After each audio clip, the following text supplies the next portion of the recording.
하나님의 말씀 봅니다.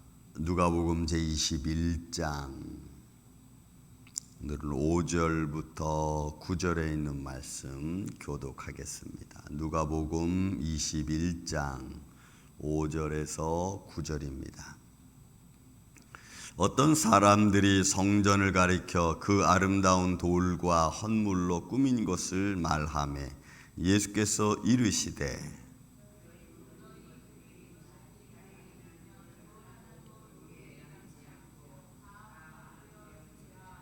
그들이 물어 이르되 선생님이여 그러면 어느 때에 이런 일이 있겠사오며 이런 일이 일어나려 할 때 무슨 징조가 있사오리까?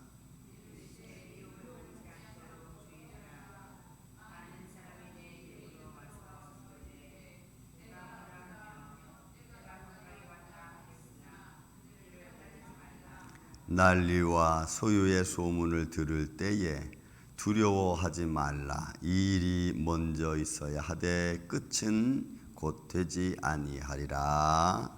아멘. 자, 예루살렘 성전에 관한 주님의 말씀은 이제 마태, 마가, 누가 쭉 계속해서 말씀이 나오죠. 자, 당시에 예루살렘 성전은 문을 좀 닫아주시기 바랍니다. 예루살렘 성전은 그 솔로몬의 성전부터 시작해서 솔로몬의 성전에 많이 약탈을 당하죠. 바벨론에 많이 신바벨론 약탈을 당해서 성전 안에 있는 모든 기구들이 다 바벨론으로 옮겨가고, 그리고 때로는 좀 헐어지기도 하고, 그런 것들을 그 성전을 스룹바벨 성전으로서 다시 복구를 합니다. 그들이 그 느헤미야를 중심으로 해서 또 학계 선자를 중심으로 해서 성전이 좀 복구가 됩니다. 그렇지만 솔로몬이 지었던 성전만큼 복구되지는 않습니다. 하지만 유대인들을 중심으로 해서 소위 말해서 지금으로 말하면 이 중동 지방에 있는 예루살렘 성전은 가장 좋은 성전이고 아름다운 성전으로 정평이 나 있을 정도였습니다. 그러니까 소문이 각처에 퍼졌겠죠.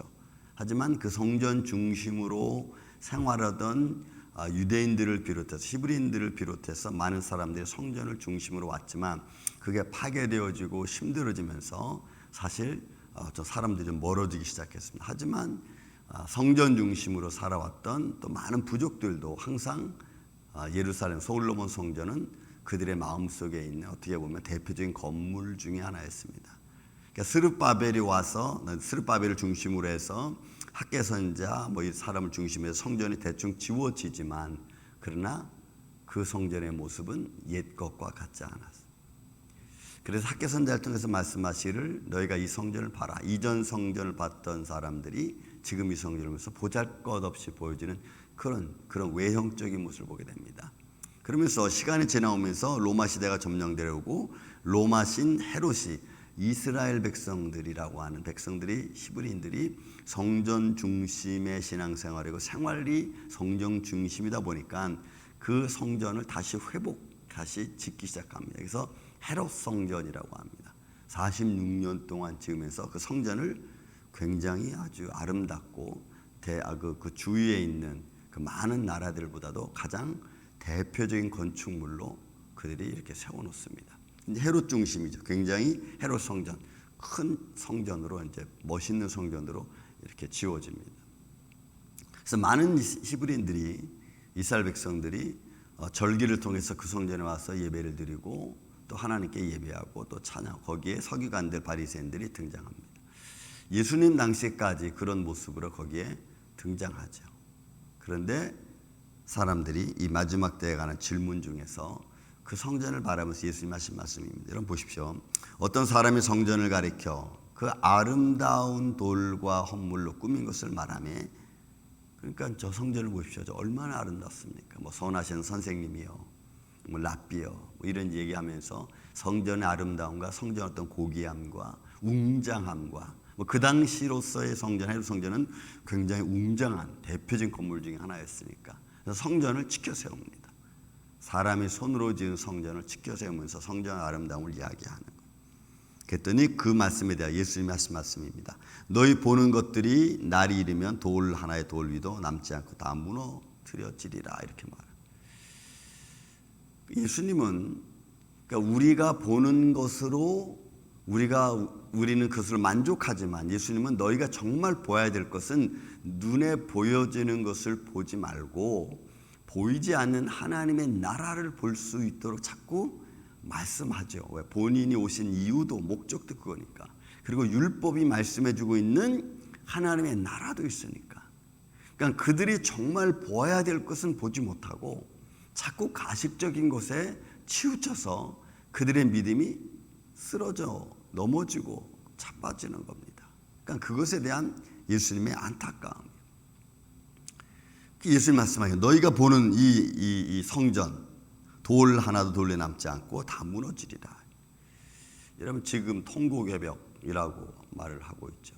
그거는 그냥 제가 보기에는 제가 이제 갔다 와서 보기에는 그냥 그거는 그 로마 군병들과 성전과 사이에 있는 어떤 그냥 성전 로마 군들이 거처하기 위해서 만든 성벽 정도에 그냥 진짜 불과합니다. 진짜 성전은 아마 따로 있는 것 같아요. 거기 이제 지도에 나와 있습니다. 이렇게. 진짜 성전은 이쯤에 있었을 것이다. 이렇게. 왜냐하면 그것이 성전이라고 본다면 성전의 한 모습이라고 본다면 성이라고 본다면 그건 될 수가 없죠. 이유는 돌 위에 돌 하나도 남지 않고 다 무너져야 되는 것이 예수님의 명령이고 예언인데 그렇게 남아있다고 한다면 그것은 말이 안 되는 거니까. 예수님의 예언이 틀릴 수는 없잖아요. 그러니까 솔로몬의 성전과 지금 예수님 당시의 성전은 다 무너져서 그야말로 진짜 돌 위에 돌 하나도 남지 않고 완벽하게 폐쇄되어진. 그리고 예수님이 와서 말씀하셨죠. 이 성전을 홀라 내가 3일 만에 다시 짓겠다. 그러니까 그렇게 외형적으로 웅장하고 사람들이 지은 것으로 위대하게 바랐던 그 성전이 아무것도 아닌. 결국은 여러분 로마의 티투스 장군의 시하에서 성전은 완전히 다 무너져 버리고 맙니다. 또 무너질 수밖에 없었던 것 중에 하나는 이스라엘 백성들은 로마 당시의 다문화 사회죠. 어제든가요? 그저께 말씀드렸죠. 다문화 중심입니다. 그냥 다신 종교입니다. 그렇기 때문에 그 다신 종교 중에서 유일하게 그리스도교는 로마가 다신 종교를 인정하고 사용하고 있었음에도 불구하고 묘하게 그리스도교는 미신과 이단으로 찍혔어요. 그 당시에도. 이유는 알지 못하는 것에 이야기하고 또 알지 못하는 것을 이해하는 것뿐만이 아니고 그 그리스도교를 믿는 사람들이 이상하게 다른 종교에 믿는 사람과 달랐어요. 생활하는 게 달랐고 행동하는 게 달랐어요. 그리고 옳은 것을 지향하는 그런 교회였습니다. 거기다가 또 좀 열성 분자들이 있었죠. 그 해방을 위해서 다니는 열성 분자들이 성전 중심으로 모여서 맨날 데모크레이션 일으키고 맨날 소란을 일으키니까 그리스도교라고 하는 것이 굉장히 사람들로부터 로마 군대로부터 아주 인정받지 못한 다신교 중심의 로마 사회임에도 불구하고 그리스도교는 인정받지 못했어요. 그러니까 계속 또 60년, 66년대 와가지고 유대 전쟁이 또 일어나죠. 그 전쟁과 더불어 완전히 성전은 다 없어져 버리고 맙니다. 결국 세상 중심으로 살아가는 것에서 우리는 하나님의 의를 찾을 수 없어요. 여러분 우리 육신적인 일도 마찬가지입니다. 우리가 육신적인 일을 맨날 부딪히고 살아갑니다. 근데 그것에 우리가 하나님의 의를 거기에 결부시키지 않으면 우리가 육신적인 삶 속에 하나님의 의가 들어가 있지 않으면 우리는 육신의 일로 번복돼서 그냥 살아가고 말아요. 그러면 우리에게 남는 게 사실 의라는 게 없어요. 그런 육신적인 죄악의 그 본성에 맞춰서 살아가는 것을 그렇게 살아가지 않고 하나님의 의가 그 안에 들어오고 이런 거 있잖아요. 또 하나님의 공의가 거기 안에 들어오고 하나님의 생명이 그 안에 들어가면 육신과 또 욕망과 사망이 어떤 점철되었던 내 인생이 달라져야 되죠. 마치 여러분 반죽을 할 때 하얀색에다가 까만색 조금만 집어넣어도 반죽하면 색깔이 변하는 것처럼 시커먼 우리 인생 속에 하나님의 흰색인 말씀이 생명이 들어오면 그 좀 검정색이 좀 이렇게 바뀌어져서 회색이 되든지 아니면 좀 밝아져야 되잖아. 그죠? 근데 생명의 말씀이 들어와도 또 검정색, 말씀의 능력이 들어와도 검정색. 그 이러면 무슨 의미가 있겠냐 이 말이에요. 좀 기도하면은 좀 검정색이 조금 하얘진다든지, 아니 말씀을 읽고 좀 우리가 예배 참여하고 그러면 좀 삶이 뭐가 좀 바뀌어져야죠. 그러니까 육신으로 바라보는 것만 최고인 줄로 알고 그것만 우리가 추앙하면은 결국 거기에는 생명의 영광이 있을 자리가 없는 거예요.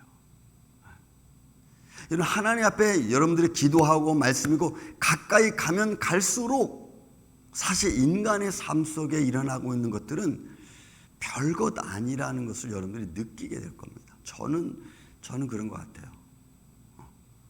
내가 기도하고 하나님의 어떤 영광, 하나님의 존재, 또 성령의 어떤 거룩한 역사 이런 것들을 이렇게 계속 생각하고 말씀 읽고 기도하다 보면요, 인간의 감정은 정말 아무것도 아니야.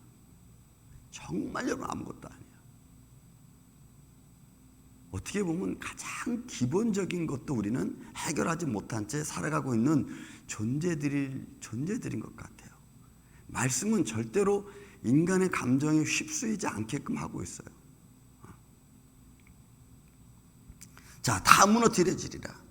그들이 물어 이르되 선생님, 그러면 어느 때에 이런 일이 있겠습니까? 여러분, 이 때라는 말, 헤메라라는 말과 카이로스라고 하는 말은 완전히 뜻이 다릅니다. 물론 전체적인 의미로 어느 기간, 어느 한 시점 뭐 이런 것을 표현한 것은 마찬가지예요. 같아요. 그렇지만 결정적인 카이로스, 하나님의 때가 임하는 것은 좀 아닙니다.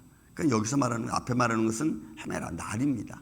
그런 날이 임할 때에 무슨 일이 일어나겠습니까? 이런 거죠. 그러니까 그들은 알고 싶은 거죠. 언제 이 성전이 그렇게 다 무너지겠습니까? 근데 여러분, 그 무너지는 일의 과정이 어떤 거예요? 여러분, 유대 전쟁이에요. 그들을 데모크시아를 일으키고 해방 전쟁을 일으키고 열성 분야들이 막 전쟁이 일어날 때 성전은 무너져 내리는 거예요. 그럼 전쟁이 일어날 때 이때 예수님이 이때 무너진다 그랬나? 그 생각할 겨를이 있겠어요? 도망 다니기 바쁘고, 그죠? 싸우기 바쁘고, 이런 때 성전은 무너져 내리는 거예요. 그러니까 하나님의 날이 도적과 같이 임한다는 것이 여러분 그런 겁니다. 내가 미처 말씀을 들었어. 근데 그 들은 말씀을 내가 미처 생각하지 못한 채 하나님의 나라, 어떻게 보면 어둠의 세력이 임할 수도 있는 거예요. 그러니까 우리가 정신 바짝 차려야 돼요. 베드로의 고백처럼 우리가 정말 정신을 차리고 근신해서 허리를 동여서 우리가 주님의 때를 바라볼 수 있는 그런 마음. 이런 일이 일어날 때에 무슨 징조가 있사오리까? 그러니까 예수님이 이르시되 미혹을 받지 않도록 주의하라. 첫째는 미혹이 나타나는 거죠. 그러니까 상황이 다 엉망진창이 되는 거예요. 하나님의 말씀과 교훈이 아니고 세상 사람들 이런저런 말에 이거다 저거다라고 말하는 거죠. 에이 그거 아니야, 이걸 거야. 이거 아니고 또 저럴 거야. 중심이 없어요. 삶의 중심이 없고 생각의 중심이 없죠. 무엇을 내가 쫓아가야 될지 모르고 전부 다 자기 주관적 아닙니까? 여러분 오늘날 보세요. 사람들의 감정이 어떤가? 얼마나 여러분 사람들의 감정이 요즘에 자아가 강했는지 조금만 싫은 소리 하면요 그냥 탁 뛰쳐나가요. 그래서 자기를 사랑하고, 여러분 디모데후서 3장 1절 2절 3절 4절 5절의 말씀이 그대로 이루어집니다. 그대로 자기를 사랑하는 게 첫째고, 두 번째는 돈을 사랑하고, 그렇게 갈 수밖에 없어요. 왜? 하나님의 영광을 모르니까, 생명을 모르니까, 참 생명과 참 평안이 뭔지를 내가 모르니까 우리는 그것 따라가는 거예요. 거기에 평화가 있는 줄 아는 거예요. 인생에 보이는 것에 넉넉함에 기쁨이 있는 줄 아는 거예요. 여러분 그런 것은 기쁨이 순간적인 것은 있겠지만 영원한 기쁨이 있을 수 없어요. 있을 때는 있어 오케이. 그럼 없으면 또 마음이 괴롭고 힘들고 이런 모습이죠. 그러니까 이 미혹이라는 말이 여러분 단순히 뭐 하나만 가지고 미혹이라고 여러분 생각하지 마십시오. 우리 마음을 끌어가는 것 전부를 말합니다. 하나님으로부터 멀어지게 만드는 전부를 이야기하는 거예요. 그게 사람이 됐든 돈이 됐든 아니면 환경이 됐든 뭐 자녀가 됐든 그 어떤 것이든지 마찬가지. 그런 것들을 통해서 내가 믿음의 길을 못 가게 하는 거죠. 여러분 제가 늘 말씀드리지만 지금 내 삶의 현장은 여러분 내가 만든 현장이지 절대로 다른 사람이 만든 현장이 아닙니다. 우리는 그거를 자꾸 남의 탓으로 돌리는데 아니요. 내가 지금 살고 있는 내 삶의 현장은 내가 만든 현장이에요. 그러니까 내가 만든 현장이니까 내가 바꿔야지. 내가 먼저. 내가 안 바뀌고 다른 게 바뀌어지기를 원하면 여러분 그거는 말이 안 되는 거예요. 그거는. 믿음의 길 똑같습니다, 여러분. 그래서 우리는 이런 것도 미혹이죠. 왜? 내 삶을 그렇게 끌고 왔던 어떤 실체가 있잖아요. 실체가. 그러니까 미혹을 받지 않도록 주의해라. 왜요? 많은 사람이 내 이름으로 와서 이르되 내가 그라하며 때가 가까이 왔다. 물론 이건 세상적인 교훈도 마찬가지예요. 요즘 뭐 2단이든 3단이든 우리가 얘기하고 어느 종교가 이 종교든 저 종교든 다 뭐라 그래요? 마지막 때를 다 외치고 있어요. 다 전부 다. 마지막 때다. 다 이 사람도 외치고 저 사람도 외치고 믿는 사람도 안 믿는 사람 다 외칩니다. 그러면서 사람들의 마음을 쏙 빼앗아가죠. 이제 마지막 때니까 여러분들 이런 것에 투자하십시오. 뭐 마지막 때니까 이런 것에 여러분들은 가십시오.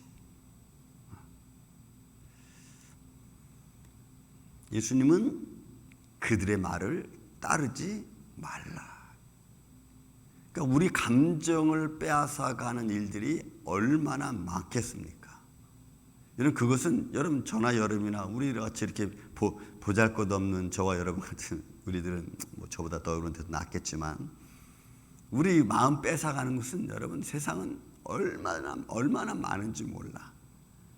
그러나 우리 마음을 빼앗아가려고 하는 곳에서 우리가 스탑을 하고 하나님의 영광을 바라볼 수 있는 마음을 갖는 게 아마 그 사람이 승리하는 사람일 거예요. 믿음으로 승리하는 사람일 거예요. 그들을 따르지 말라.